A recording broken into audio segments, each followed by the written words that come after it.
Shalom, perkenalkan saya Risnawati Rebit dari Universitas Udayana Mahakam Samarinda. Di sini saya akan menjelaskan hasil penelitian saya untuk memenuhi tugas ekonometrika. Selamat menyaksikan. Langsung mulai saja. Di sini judul skripsi saya, Pengaruh Motivasi Budaya Organisasi dan Sistem Informasi terhadap Kinerja Pegawai Kantor Desa Longlees. Di sini saya menggunakan 4 variabel. Selanjutnya rumusan masalah. Yang pertama, apakah motivasi budaya organisasi dan sistem informasi berpengaruh secara simultan terhadap kinerja pegawai kantor desa Longlees? Yang kedua, apakah motivasi berpengaruh secara parsial terhadap kinerja pegawai kantor desa Longlees? Yang ketiga, apakah budaya organisasi berpengaruh secara parsial terhadap kinerja pegawai kantor desa Longlees? Yang keempat, apakah sistem informasi berpengaruh secara parsial terhadap kinerja pegawai kantor desa Longlees? Selanjutnya, model konseptual. Ini adalah tampilan model konseptual saya. X1 motivasi, X2 budaya organisasi, X3 sistem informasi, dan Y kinerja pegawai. Selanjutnya, definisi operasional variabel. Di sini saya menggunakan metode kuantitatif, yaitu variabel dependent kinerja pegawai. Kinerja pegawai adalah hasil atau tingkat keberhasilan seseorang secara keseluruhan selama periode tertentu dalam melaksanakan tugas yang dibebaskan kepadanya melalui beberapa indikator yang bisa digunakan dalam mengukur kinerja pegawai dalam bekerja, disiplin atau tidak kerja sama secara tim. Kecakapan dalam bekerja secara tanggung jawab yang diberikan terhadap suatu instansi. Variabel independen. Motivasi X1. Motivasi merupakan suatu dorongan yang berasal dari dalam diri pegawai itu sendiri dan juga power yang berasal dari lingkungan atau faktor eksternal yang didapat seorang pegawai yang membuatnya bisa melakukan apa yang dia inginkan. Motivasi kerja dalam diukur dengan melihat sejauh mana para pegawai bekerja, apakah lebih semangat atau sebaliknya. Adapun aspek yang bisa berdampak pada kinerja para pegawai diantaranya kebutuhan sandang, pangan, papan, rasa aman dan didapat, kebutuhan sosial serta kebutuhan akulturasi atau pengakuan dari suatu jabatan apakah sudah terpenuhi, dan ini menjadi perhatian suatu instansi khususnya pemerintah desa Longlees. Budaya organisasi X2. Budaya organisasi adalah suatu perilaku organisasi yang memiliki norma-norma dan nilai-nilai yang dijalankan oleh setiap anggota yang akan berperilaku sesuai dengan budaya yang berlaku agar diterima oleh lingkungannya. Budaya organisasi dalam penelitian ini bisa dinilai atau bisa dilihat melalui kebiasaan-kebiasaan yang dilakukan pegawai saat bekerja, bagaimana para pegawai bisa menanti aturan yang ada, seperti apa pegawai berperilaku, serta bersikap di dalam pekerjaan. Sistem informasi X3. Sistem informasi desa merupakan suatu fasilitas yang terdiri dari perangkat keras dan perangkat lunak, jaringan, serta sumber daya manusia yang bisa dikembangkan untuk kepentingan pembangunan desa yang dikelola oleh pemerintah desa. Sistem informasi desa digunakan untuk memberikan kemudahan di bidang informasi dan juga surat menyurat agar lebih efektif dan efisien.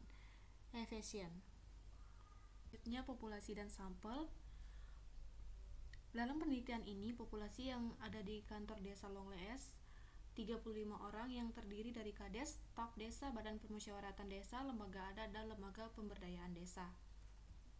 Sampel dalam penelitian ini sebanyak 25 orang yang diambil dari keseluruhan populasi dengan teknik total sampling sampel yang layak untuk diteliti, yaitu minimal 25 orang.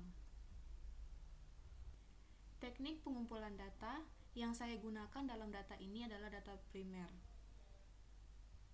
Dan teknik yang saya gunakan untuk meneliti untuk mengumpulkan data yaitu dengan cara menyebarkan kuesioner kepada pegawai desa Longlees yang bekerja di kantor desa Longlees, Kecamatan Busang.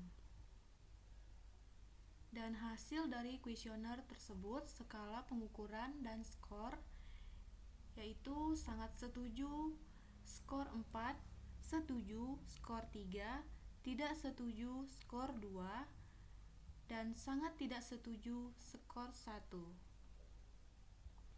Selanjutnya, karakteristik responden. Penelitian ini memiliki responden yaitu pegawai kantor desa Longlees, Kecamatan Busang, Kabupaten Kutai Timur yang berjumlah 25 responden.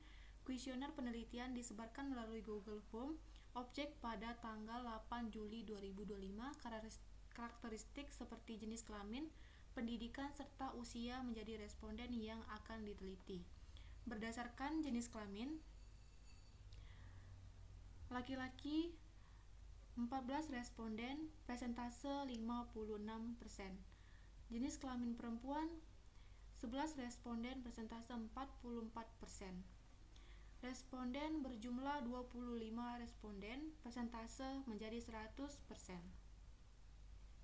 Berdasarkan usia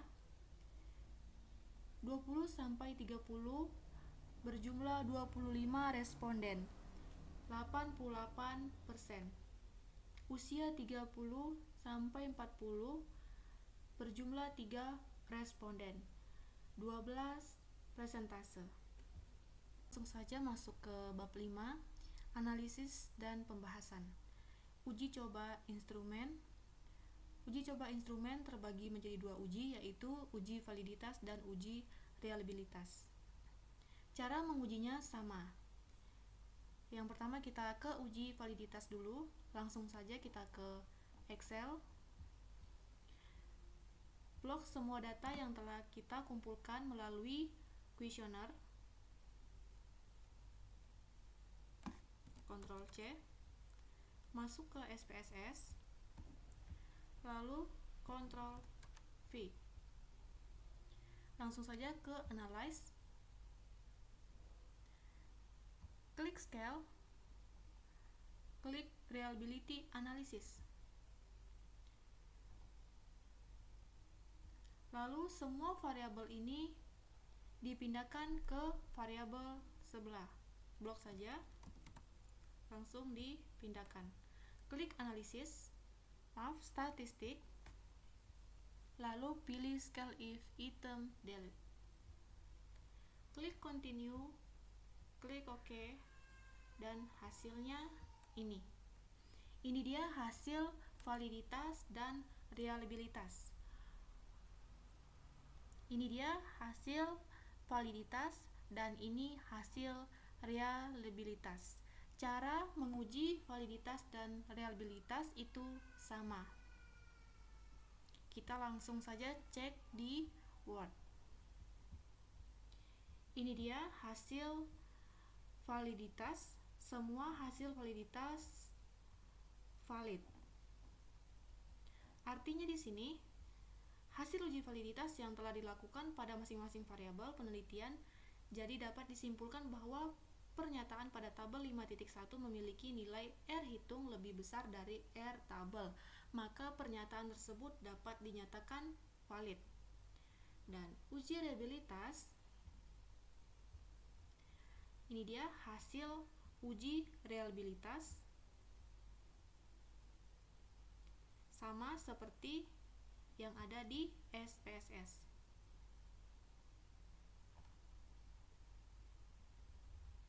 Artinya di sini hasil uji reliabilitas pada tabel 5.2 menunjukkan bahwa semua pernyataan yang memenuhi kriteria valid memiliki nilai koefisien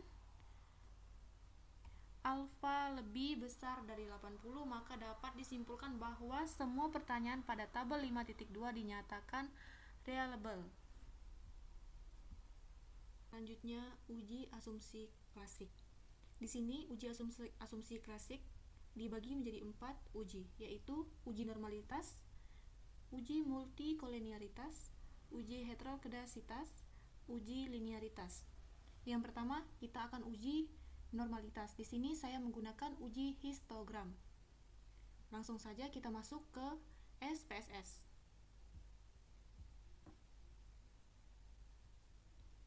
Kita klik Analyze, klik Regression, Linear, pindahkan variabel Y ke dependent dan variabel X1, X2, X3 pindahkan ke independent. Lalu kita klik plot, kita pindahkan dependent ke Y dan z-sheet ke X. Lalu klik histogram dan normal probability plot. Klik dua-duanya. Lalu tekan continue, klik OK.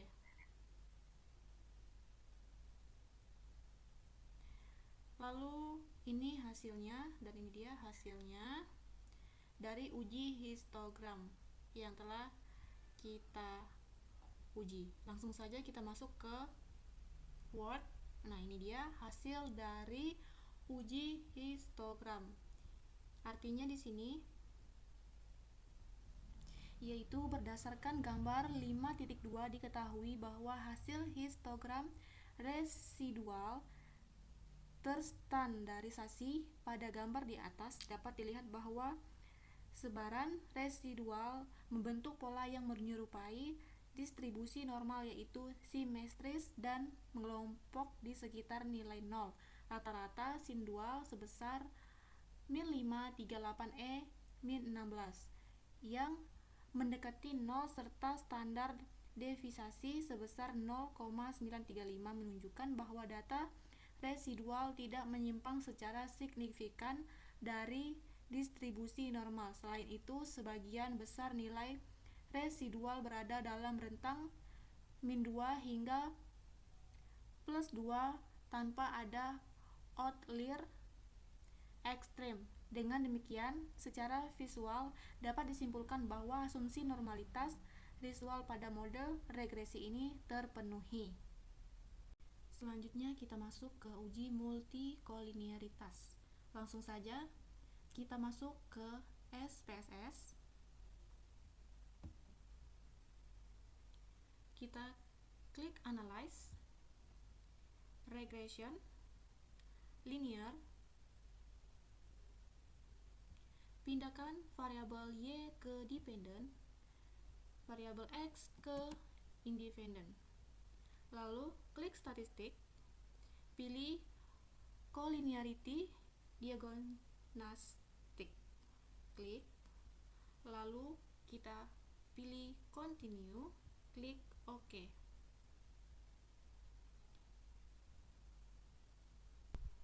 Dan ini dia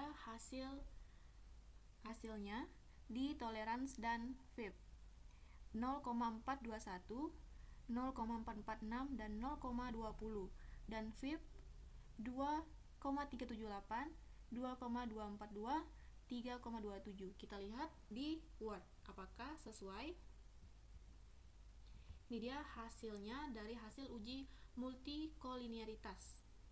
Artinya di sini berdasarkan tabel titik 5.3 dapat diketahui bahwa nilai tolerans atau tol masing-masing variabel dapat lebih besar daripada 0,10 atau tol lebih besar dari 0,10, dan nilai FIB dari masing-masing variabel lebih kecil atau di bawah 0. FIB lebih kecil dari 10, maka dapat disimpulkan bahwa tidak terjadi multikolinearitas antara variabel dependen dan model regresi. Selanjutnya kita masuk ke uji heteroskedasitas. Langsung saja kita masuk ke SPSS. Kita klik Analyze, Regression, Linear. Masukkan variabel Y ke dependent, variabel X ke independent. Lalu kita klik Save. Kita pilih Enter Z. Lalu kita klik Continue. Klik OK. Abaikan dulu yang lainnya. Kita kembali lagi ke setelan awal. Ini dia hasil dari Unstandard Z. Lalu kita kembali lagi ke data editor. Kita klik Transform, lalu klik Computer Variable. Kita buat di sini ABS. Lalu kita cari tulisan ABS. Ini dia ABS. Lalu variabel underscore z kita klik, pindahkan ke sini, ke number trick expression. Lalu kita klik OK. Abaikan lagi yang lainnya, kita kembali lagi ke data awal. Ini dia hasilnya dari ABS. Lalu kita klik analyze, regression, linear. Kita reset dulu. Kita klik ABS, pindahkan variabel ABS ke dependent. Variabel X pindahkan ke independent, X1, X2, X3. Lalu abaikan saja yang lainnya. Kita klik OK. Dan ini hasilnya. Kita langsung saja cek di Word. Nah, ini dia hasil dari heteroskedasitas. Kita ambil dari sig-nya saja. Cek ya. Ini dia, ambil dari sig-nya saja. Sama ya. Oke, artinya di sini berdasarkan tabel 5.4 diketahui bahwa signifikasi variabel motivasi X1 sebesar 0,656 budaya organisasi, X2 sebesar 0,127 dan sistem informasi X3 sebesar 0,72 karena nilai signifikan dari ketiga variabel di atas 0,56 dan lebih besar dari 0,55. 0,127 lebih besar dari 0,5 dan 0,727 lebih besar dari 0,5, maka dapat disimpulkan bahwa X1, X2, X3 tidak terjadi heteroskedasitas. Kita masuk ke uji linearitas. Langsung saja kita masuk ke SPSS. Kita klik di sini analyze. Kita klik compare means, lalu klik means. Kita pindahkan Y ke dependent list, lalu X1, X2, X3 pindahkan ke independent list, lalu kita klik options, lalu klik ANOVA, table and eta, dan test for linearity, lalu klik continue, klik OK. Ini dia hasil dari linearitas. Kita cek dulu di Word apakah benar. Ini dia hasilnya. Kita cek lagi ke SPSS. Cara kita mengeceknya yaitu di sig. Ini di hasilnya 0,656 di setiap variabel. Ini variabel X1. Cek lagi di variabel X2 di sig 0,127. Cek lagi di variabel X3 dan ini hasilnya sig 0,727. Artinya di sini berdasarkan tabel 5.5 diketahui bahwa nilai sig deviation from linearity dari hubungan antara variabel lebih besar daripada 0,5, sig lebih besar dari 0,5, artinya terdapat hubungan yang linear antara variabel independen dan variabel dependen. Selanjutnya kita akan masuk ke analisis regresi linear berganda. Langsung saja kita masuk ke SPSS dulu. Ini dia hasil dari yang saya dapatkan, namun kita buktikan dulu di SPSS. Kita klik analyze, regression, linear, variabel X ke dependent, X1, X2, X3 ke independent. Lalu kita klik OK. Dan ini dia hasilnya di standar Z B. Ini dia hasilnya dan di error, dan ini dia hasilnya. Kita cek lagi ke Word apakah sama atau tidak. Ini dia hasilnya sama ya guys. Artinya di sini, berdasarkan tabel 5.6, diketahui bahwa persamaan regresi linier berganda pada penelitian ini sebagai berikut. Y sama dengan 1,089 ditambah 0,88 X1 tambah 0,440 X2 tambah 0,449 X3.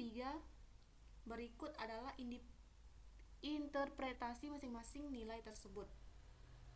Yang pertama, konstan 1,089, artinya jika nilai X1 dan X2 adalah 0, maka nilai Y adalah 1089. Yang kedua, X1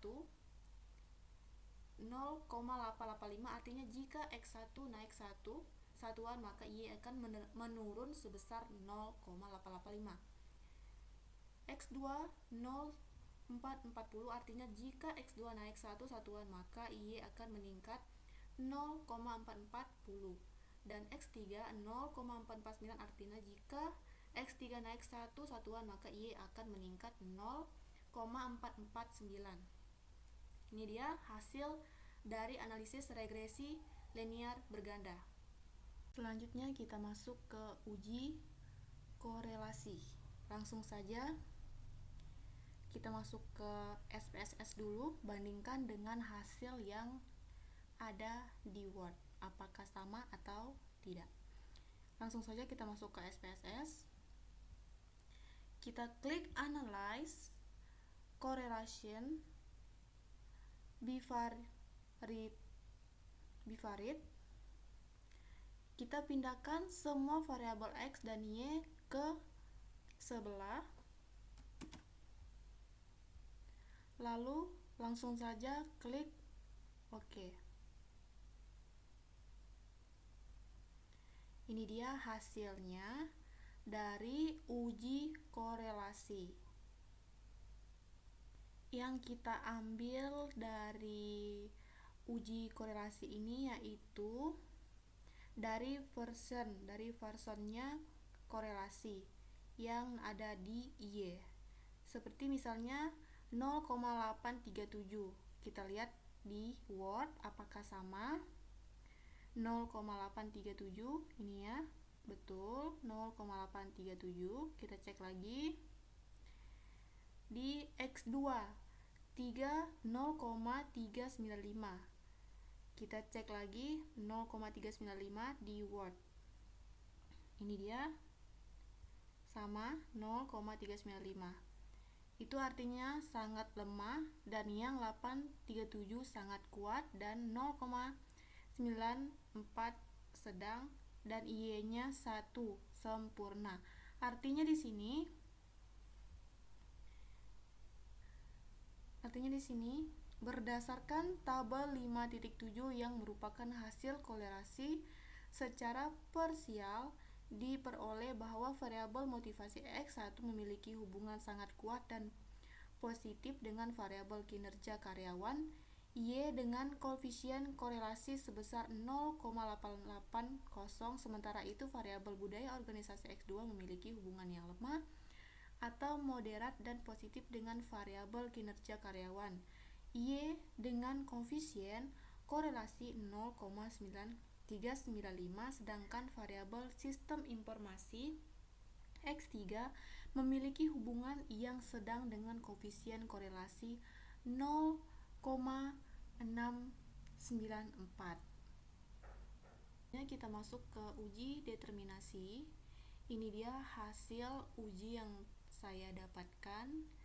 Namun kita pastikan lagi ke uji di SPSS apakah sama atau tidak. Kita langsung saja masuk ke SPSS. Kita klik Analyze Regression Linear.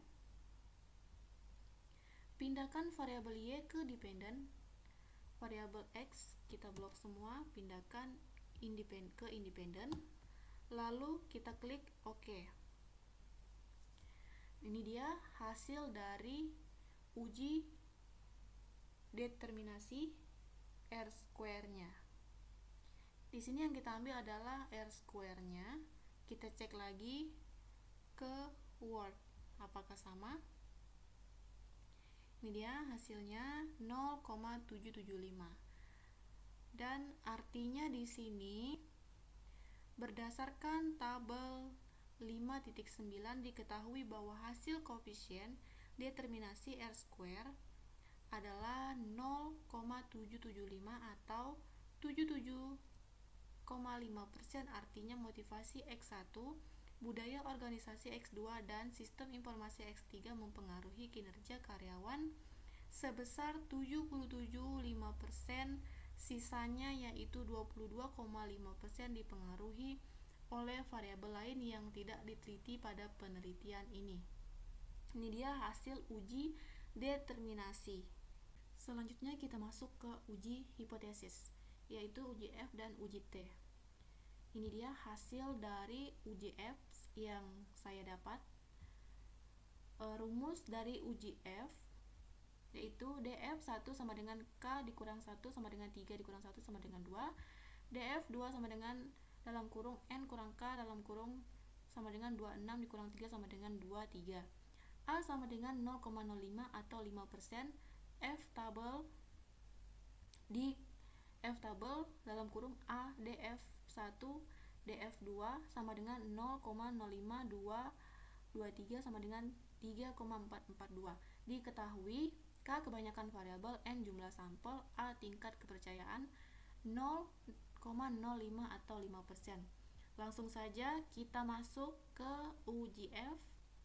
Kita masuk ke analyze, maksudnya masuk ke SPSS. Kita klik analyze, regression, linear, pindahkan variabel Y ke dependent, variabel X ke independent. Kita klik OK.